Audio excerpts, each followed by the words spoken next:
Kom ons wees eerlik. Jy's besig, jy het nie genoeg tyd vir jouself nie. Dan kom daar daagliks nog 'n klomp dagstukke in. Ek verstaan dit. Ek is Ronel Besuidnout. Ek is 'n opgeleide teoloog vir die laaste 35 jaar. Ek probeer vir mense nie dagstukke gee wat hulle net goed laat voel nie. Ek probeer vir mense die Bybel verstaan. Ek probeer vir mense dieper insig gee. September maand se dagstukke gaan selfs anders lyk. Ek noem dit van Genesis tot Openbaring.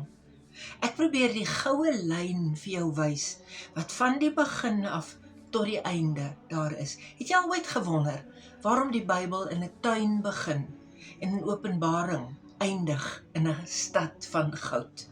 Dis wat ek vir jou probeer gaan wys. Hoe gaan dit werk? Jy ontvang elke dag. Jy kan kies of saans 9 uur of soggens 6 uur 'n dagstuk, maar dis baie meer as dit. Ek noem dit Masterclass Theology. Dis meestersklas. Daar is 'n stemboodskap vir hulle wat nie tyd het om te lees nie. Dan volg daar 'n dagstuk, heeltemal vry op sy eie. Saam daarmee is daar ekstra gedeeltes wat jy kan lees, daar's nadenke, dit is nie gewoon nie.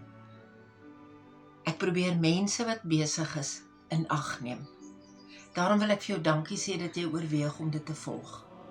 Hoe werk dit? Al wat jy moet doen, is stuur jou inligting na die selfoonnommer hieronder en van die 1 September af ontvang jy 'n splinternuwe dagstukreeks. Die goue lyn tussen Genesis en Openbaring. Ek hoop dit is vir jou interessant. Mooi bly.